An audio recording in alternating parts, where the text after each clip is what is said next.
All right, guys, here it is, the very highly requested / demanded testimony video. I'm really excited to share this with you guys, but I really want to preface this as it's going to be very raw and real. I'm going to be very honest about my life experiences, some of the things that I went through, but doing it in the most honoring way possible to the people who are involved and part of this story. Please don't mind my cat. She's gonna be jumping in and out because that's how she rolls. But I don't want this video to sound like a list of like, oh, all these things happened to me and woe is me, because that's not what this is at all. It's just a true timeline of my life and a story and a testimony to how God could do a work in your life, no matter what you've experienced, what your background is, the things that you've done, anything like that. So I just wanted to preface my testimony with saying that and letting you guys know that, again, this is going to be very raw and real and like a deep dive into things that really happened in my life. And I do share a lot of that on my Instagram and on my YouTube channel. I'm very open about my past experiences, but I've never just sat and just kind of like poured everything out all in one. But here we go. We're going to do it because everyone wants to hear this testimony. So I'm going to start this back from the very beginning. And again, try to be as honoring as possible to other people while also honoring the things that are true and like what happened in my life. So I will start it from my childhood, obviously. So I grew up in a single parent home. My mom did pretty much everything. She is amazing in so many ways, and there will be parts of this story where we have our own bumps in the road, but she is amazing. I look up to her. She is one of my best friends, and I've always admired her and all she did for our family, especially now being an adult and seeing how expensive life is. And I'm like, how did she do this by herself with 2 kids living in the Bay Area, California? But yeah, she was the best. But my dad was not around as much as I would have liked him to. He left when I was very young. I think I was about 1 when my dad left, and my dad was in and out of rehab. And just kind of like doing his own thing. He really wanted to go chase his dreams of being a musician. So like just from early childhood, I did develop a lot of like abandonment issues and feeling like I wasn't good enough for my dad to stay. Like my mom told me that I used to kind of like take it upon myself, and whenever we would see him or get visits, I would always want to like dress up and look as pretty as possible so like I could convince him to come home. So as you could see, like a lot of like self-worth abandonment wounds coming from the beginning and early childhood, and just him not really being there as much as I would like him to be. It was very interesting for me to see people like girls my age who had like fathers who were around, which I had a lot of that because I played a lot of sports.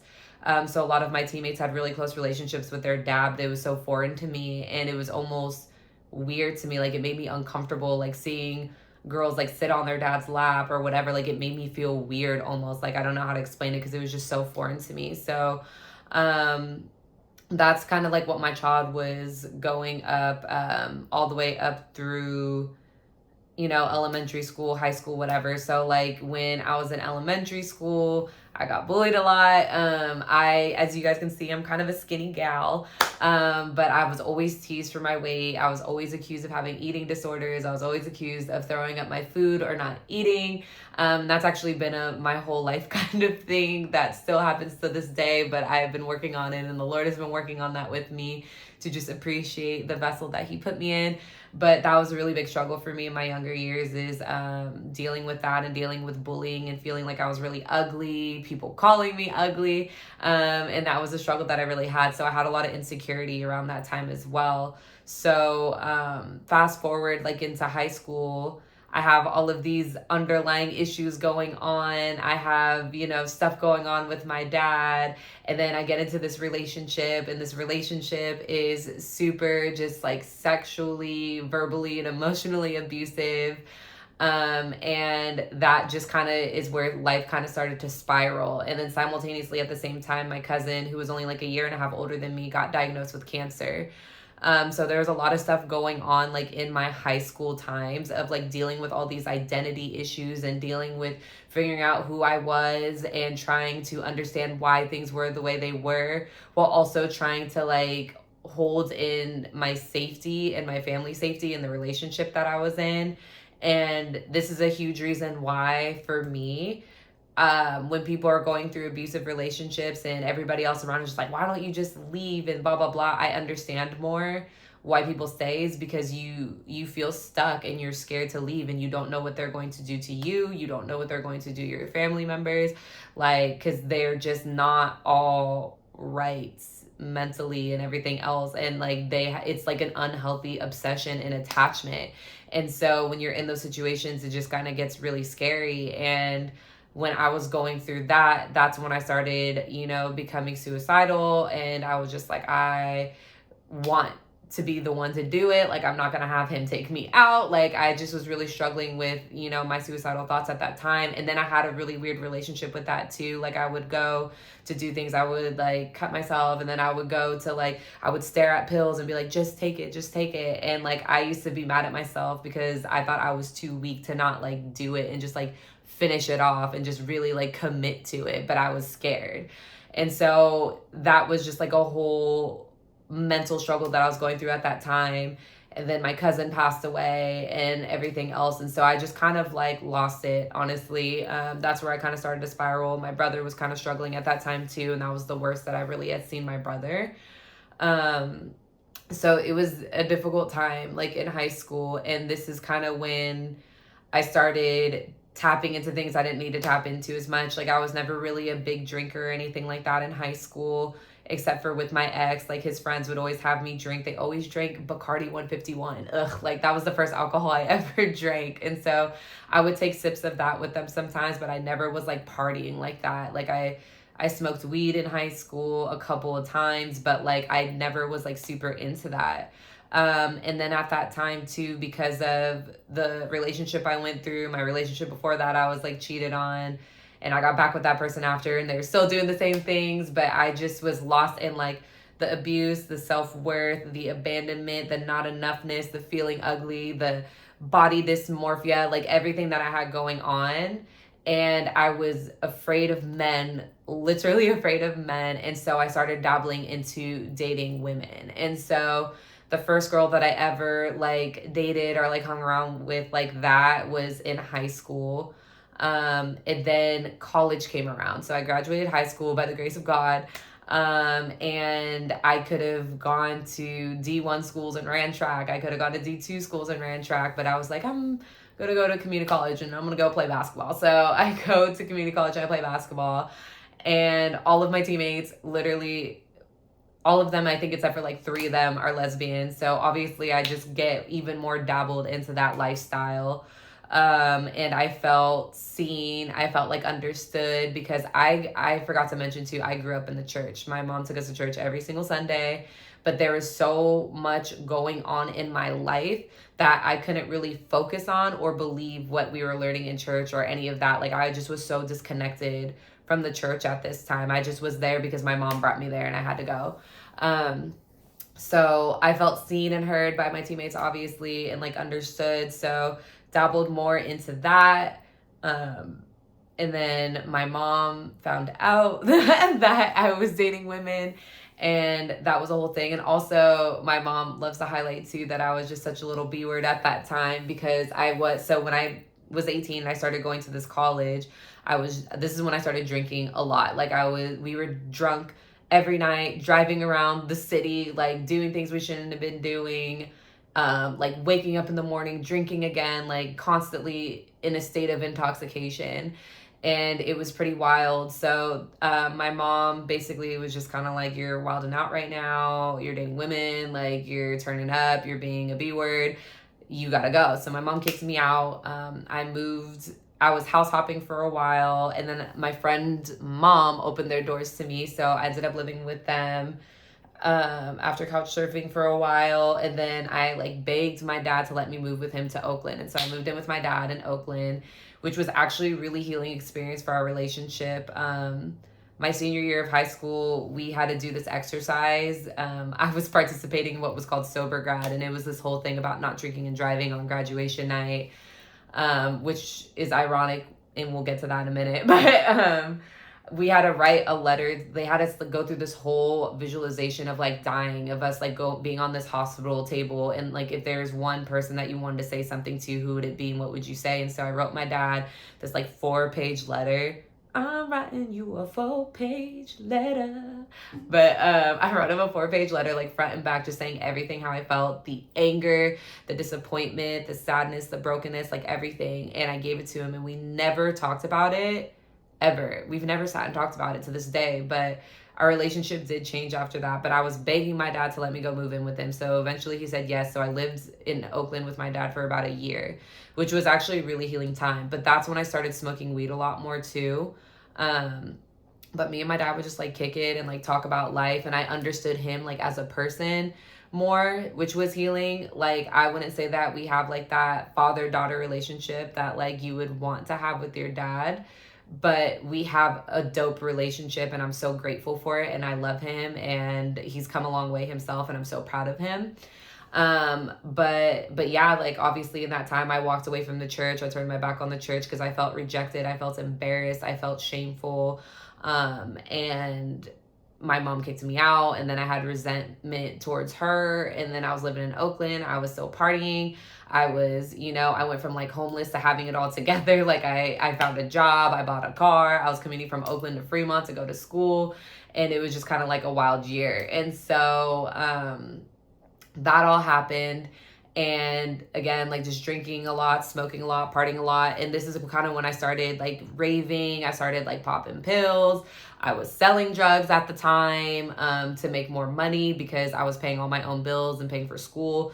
So I was doing drugs, I was selling drugs, I was partying, I was drinking and driving. Like I just wasn't living how I was supposed to be living. And then I ended up leaving Oakland, leaving the school I was at, and moving to San Francisco. And that's when I really, like my rent was more there, obviously, because it's San Francisco. I was working, I was running track, I was going to school. So it was a lot. But this is when I got into my constant state of being high, because I had nightmares every night from like my sexual abuse. And I could not sleep without being like sedated. So I literally slept. I had a bong like this big, and I slept on the floor in this house, and it was next to my bed. And I would wake up in the morning. I would do like 3 or 4 bong rips. I would go to school. I had a pipe in my car. I would smoke before track practice. I would go home from track practice. I would do like 4 or 5 bong rips, go to work, come home, smoke until I went to sleep. Like I was in a constant state of being intoxicated, of like being high. Like I couldn't function without being high, like 24/7. And like everybody who knows me and like meets me now, and they still smoke and I don't, they're like, what? Like you don't smoke any? Like they think it's the craziest thing because of how much I used to smoke. But yeah, like as I was going through that time when I was living in the city, I definitely was, I was still dating women. I was going through a ton of toxic relationships when I was dating these women. So it was just kind of like more of the same. It's like I left men because I was physically afraid of them. And then I got with these women, and it was the most mentally, verbally, sometimes physically abusive situations I've been in. Like they were so toxic, and I just was like moving through life like sedated and I don't even know what I was doing. Like people bring things up to me all the time and ask me if I remember certain things, and I just don't. Like I burnt my memory away like from those times of like from like the drugs I was doing and everything else. And there's a lot of things that I can't really even like grasp or remember, but it was just a time of, like I said, constant high, partying and everything else. And so around this time I started feeling really empty, and that's when I was like, okay, I need some sort of like spiritual fill, and obviously I wasn't getting that from God, or like I still had a connection with God, but I could not grasp the idea of Jesus at all. I would not really go to church or anything like that. So I started a very like new age spiritual journey, and I read a lot of self-help books. I read a lot of spiritual books, and I just kind of like got into creating my own spirituality and practice and everything else. I was super into like doing the healing work. So I read a lot of books about that, about like energy healing. I got certified to be a Reiki healer. I just really got into all of that. And I started feeling really good. I started feeling better. I started feeling more connected to God again. I felt like I had finally found like what worked for me, but then I got in another toxic relationship. And so when I was in that relationship, I felt like I had met my spiritual match, like we were on the same page. And then that relationship turned real quick, and it got real toxic, really spicy in the ways that you don't want it to be spicy. And that's when I started going really backwards again. And I ended up drinking all the time again. And because for a while I kind of like took a break, but I started drinking all the time again. Oh, and I forgot to mention, I was a DJ too, and I started DJing in San Francisco. And when I was DJing in San Francisco, I wasn't really drinking as much anymore because all of my friends would come to my gigs and someone had to drive us home, you know? So I kind of took a break. And plus, when you're in the industry, like the club and like nightlife industry, you get kind of sick of it faster. And you see like the same people in the club all the time, getting the same bottle service, doing the same things. And they're in their like late 20s or 30s. And you're just like, what are you doing? And so you get into this like different place. So I had kind of stopped drinking at that time. And then I got in that relationship and started drinking again. And so that ended up ending really badly. I ended up getting a DUI. And this night I was hanging out with my ex at the time. I had driven all the way home, and then she called me for this like emergency, and I just didn't even think twice. And I like got on the freeway and I started driving. And I was on 880 in Oakland, 880 North. And if y'all know Oakland on a Friday or Saturday, it was a Friday or Saturday, I'm pretty sure it was a Friday. On a Friday night, you know that there's cars flying on that freeway. And so I was flying in the fast lane, and then someone started to like slowly merge over like this. So I like turned over into the next lane, and another car was coming. So they clipped the front part of my car, and my car spun like this all the way, like from one side of the freeway to the other. And in that moment, I was like, oh, this is it. This is where I die. And so I just kind of like prepared myself for my death. And it was a really weird feeling because I wasn't sad at all. I wasn't scared. I didn't feel anything. I just like put my hands on the wheel, and I just kind of like went like this and was just kind of waiting for it. But there was no like negative emotion around it. Like, I don't know if at that point I was kind of like, whatever, but like, I knew I was going to die. And so like, I just kind of like, in that moment, there's nothing you can do pretty much but accept it. And then by a miracle, literally no cars came and T-boned me, which it's impossible. I don't know how that happened. And my car stopped right before I hit the wall. And so I went to jail. I got a DUI. I got out in the morning. And yeah, and that's when I was just like, God saves me, and like I need to start taking my life more seriously. I broke up with my girlfriend at the time, and I just was kind of like going through it, and I started feeling like suicidal again. I was drinking really heavily again, but I knew that God saved me for a reason. And I was in that weird stage of like being very depressed and not wanting to be alive anymore, and being like, God gave you another chance, like pull it together, stop sitting in this. And so I think like a month passed by, and that's when I started getting like way back into like the healing journey, and like way back into the Reiki and the energy healer and everything else. I got super serious about my coaching business, and I started going like fully into that. And I was still drinking a little bit at that time, but I wasn't drinking in the same way. And I was very, very, very dedicated to my calling, like as a coach. And I was like, okay, like I made it through all of these things. These are all the things that didn't work for me, and these are the things that are working, which were a lot of like my degrees in psychology. I read a lot. That's another thing. I read a lot. And I read a lot of psychology books, a lot of, again, self-help books, a lot of books on just like our subconscious programming, all of that. So I took all of my life experiences and how I got from point A to point B when I finally started doing the healing after that, and I turned it into a course, and I started teaching that to other women, and I just finally felt like I was in my calling, like I was in my purpose. And it was a really full circle moment for me. I threw a retreat in 2019. In 2019, I had been in a relationship for about 2.5 years with a man. This was the first man I had dated in a long time.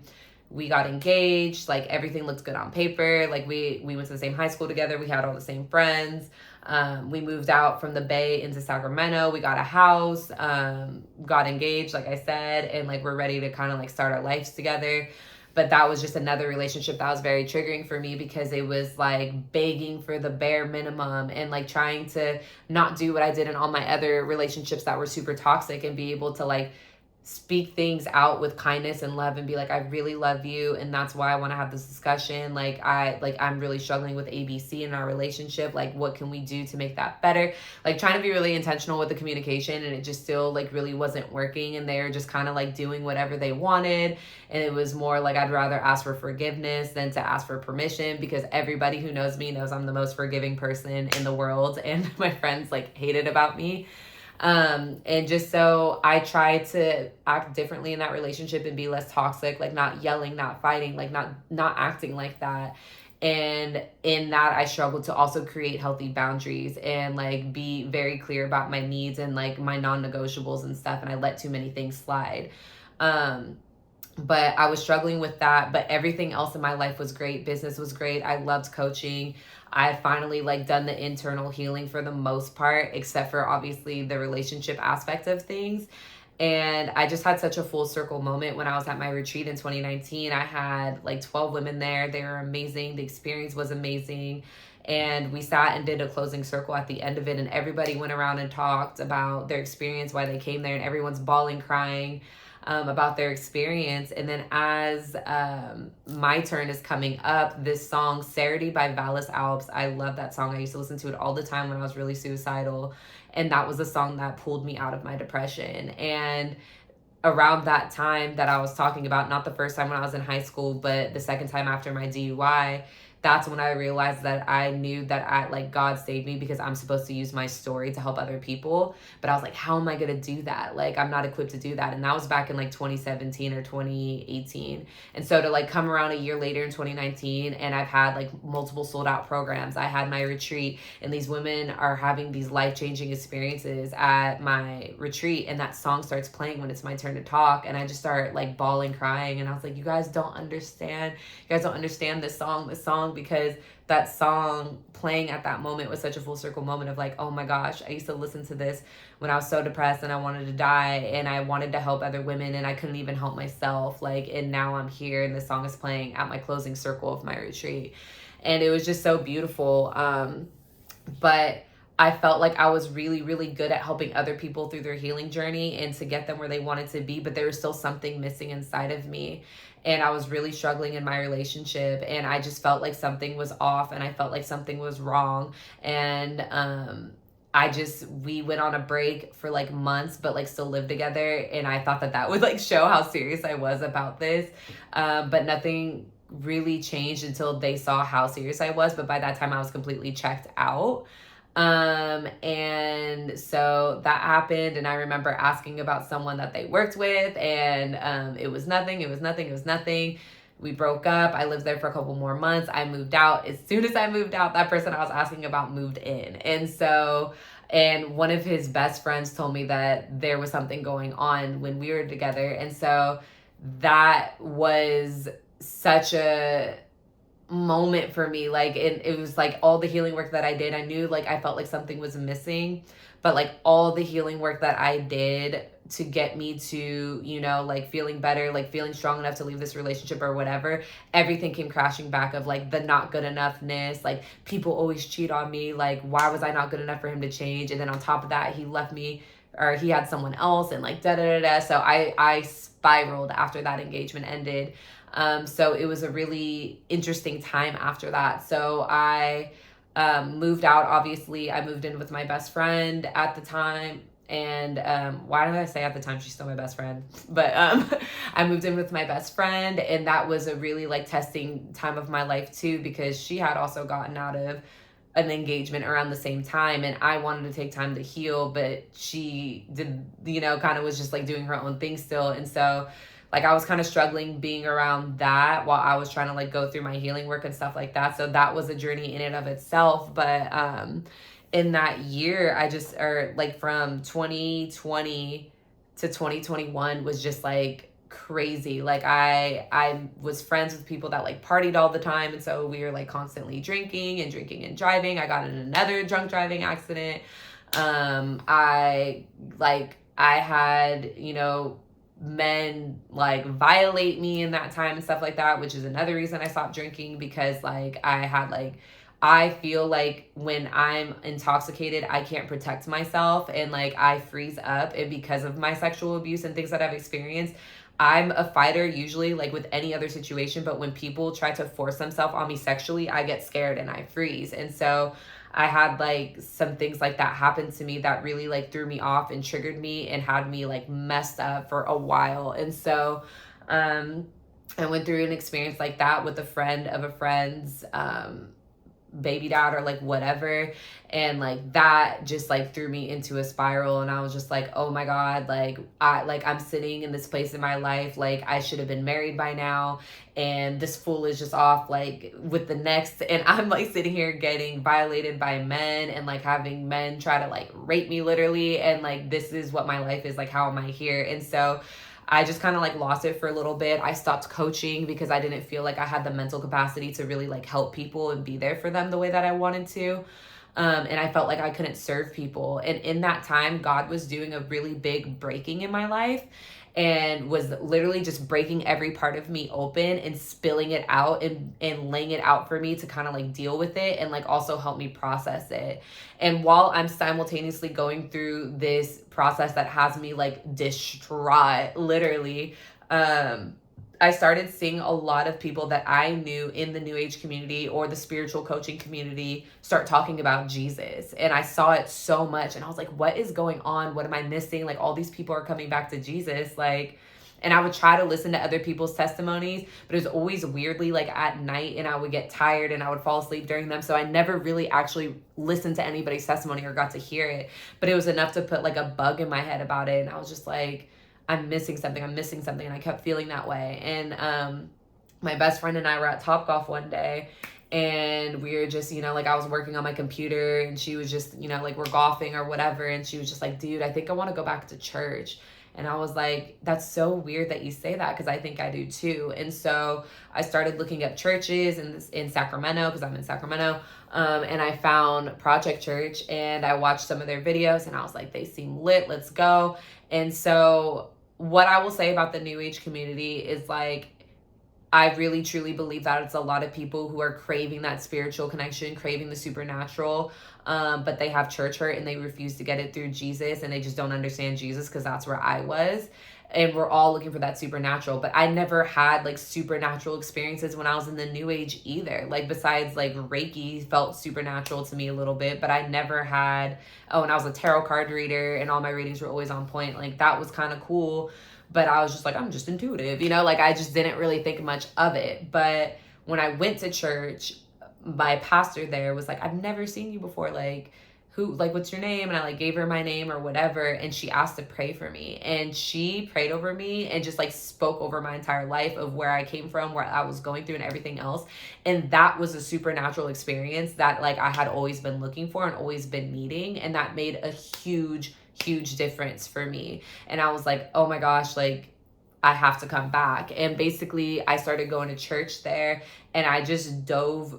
One thing about me is I love to learn, and once I find something that I'm interested in, I learn it. Like I go in with like resources, anything I can learn, and I dedicate all my time to that. Like that's what makes me feel like me, is when I'm taking the time to learn all the time. And so obviously my heart was in this, and I was interested in this. And so I just started diving into scripture. I started, any like person that I could speak to that had been in their walk for a while, I would. Like my pastor just like opened her arms to me, and I was able to talk to her and her husband. My brother, because my brother's an ordained minister. My mom, they were so happy I came back home. But came back home to God, not back home, because I still live in Sac and they still in the Bay. But yeah, like I just really went all in with my journey, and I took classes and everything else. And I, got into like leadership in my church. Like I was on, like our VIP team. So when people first came to the church, I would introduce them to the church and like meet them and put them in the system and stuff like that. I became a youth leader and got into youth ministry, which I absolutely love. I didn't think I would love it as much as I do. I always thought that my calling is women's ministry, but I think that it might also be youth ministry. Like there's something about it, and there's something very special about our youth ministry at Project. They're just amazing kids that are so anointed and so called.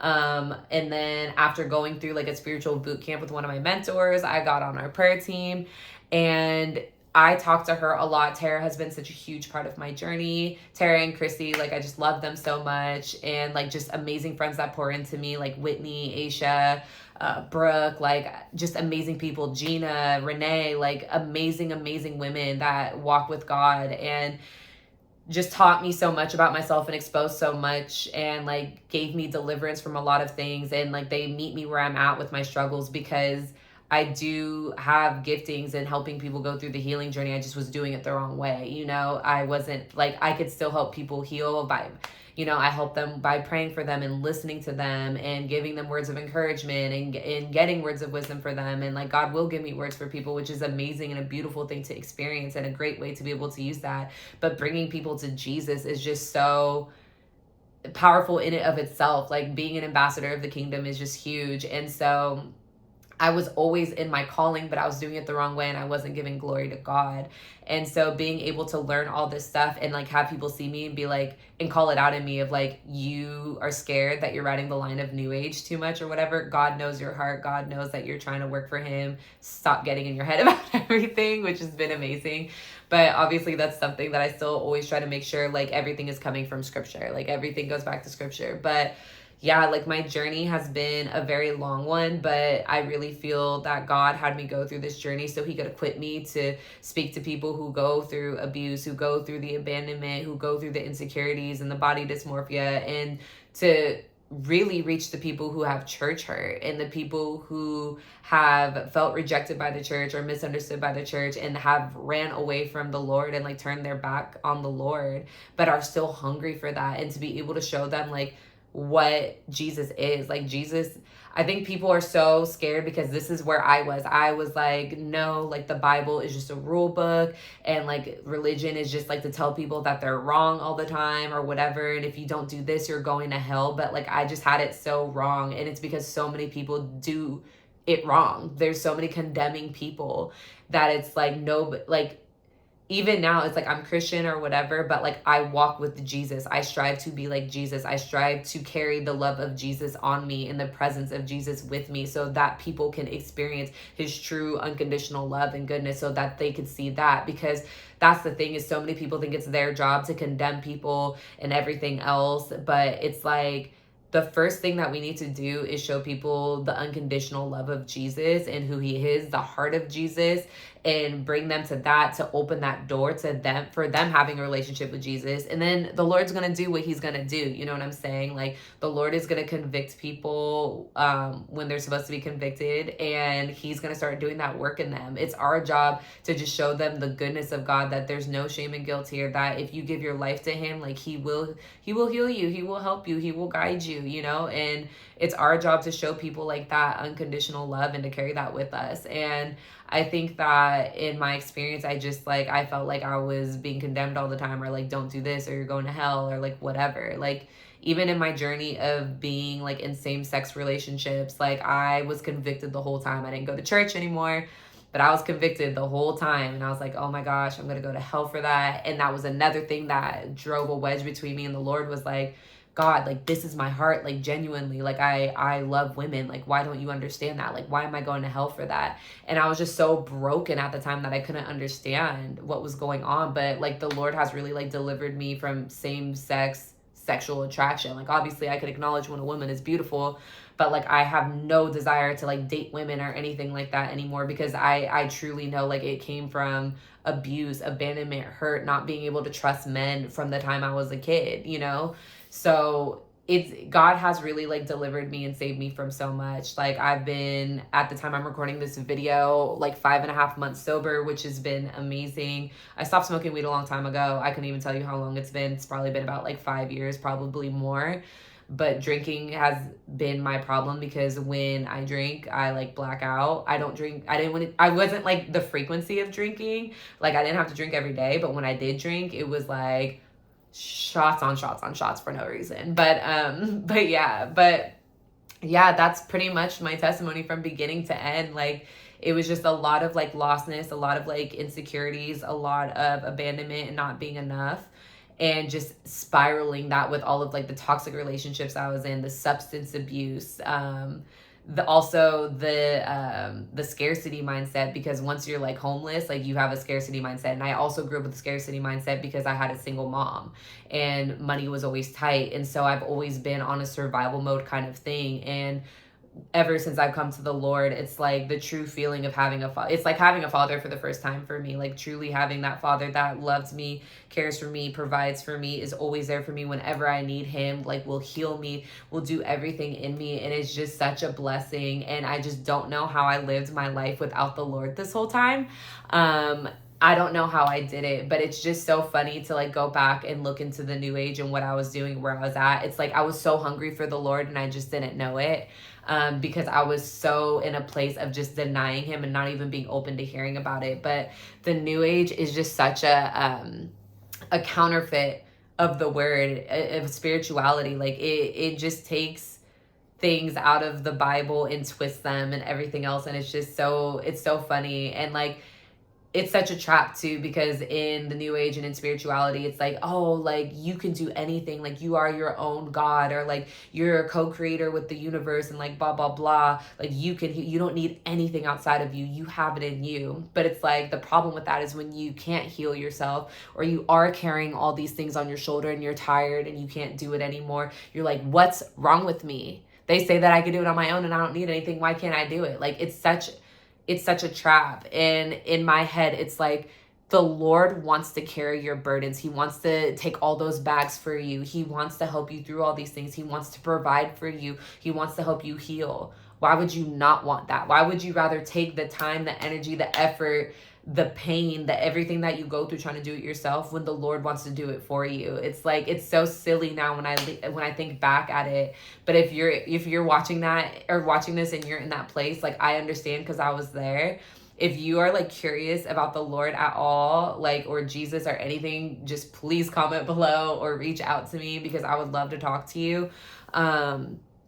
But I have a peace that makes no sense. And they say that in a lot of worship songs and stuff like that. I'm sure it's in the word somewhere, but like, I literally have a peace that makes no sense. Like I get like the idea of like getting psychic readings and tarot cards and like everything else, but you can hear literally from the creator of the universe, from God himself. Like you have the opportunity to hear straight from him. You don't need any of that stuff. And that is why that's witchcraft, because you're going to someone other than God for an answer. Like even with being someone who loves the Lord, and I believe in prophecy, and people have the power of getting like words of wisdom or words of knowledge. I do believe that because I've gotten them from other people. You shouldn't be seeking prophecy more than you seek counsel from the Lord. Like wise counsel is definitely important, and to speak with other people who are in their walk with the Lord and are very like in tune with Jesus and Holy Spirit, like that's important. But that shouldn't hold more weight than what God is telling you, or like how he's directing you. And so like I get the appeal of all those things, but you can find all those things in Jesus and have direct access to it. But yeah, I think that's pretty much my whole testimony, you guys. Like God was just really doing a work in me my whole life, but especially after my engagement ended, I feel like he really just called me back home in that time and broke me open and just showed me what was real and what was truth. And that's how I ended up here. And I'm, again, a piece that makes no sense. I'm happier than ever. I'm back in my walk as a coach and being able to bring Holy Spirit into my business, which is beautiful. Being able to pray over others and help other people by bringing them closer to the Lord. And it's just amazing. Like I'm obsessed with Jesus. I'm obsessed with my ministry. I'm obsessed with the things that I get to do for my calling. Like, and I'm just so blessed. And so I hope that if you have struggled with any of the things that I talked about in this video and you're watching this was helpful for you. If you're in the new age and you're curious about the Lord, or any of these things resonated with you, I would love to talk to you. But just anyone who resonated with anything in this video, I would love to talk to you guys. But thank you for tuning in and listening to this. I love you guys. I hope you have an amazing day, and I'll talk to you guys soon. Bye.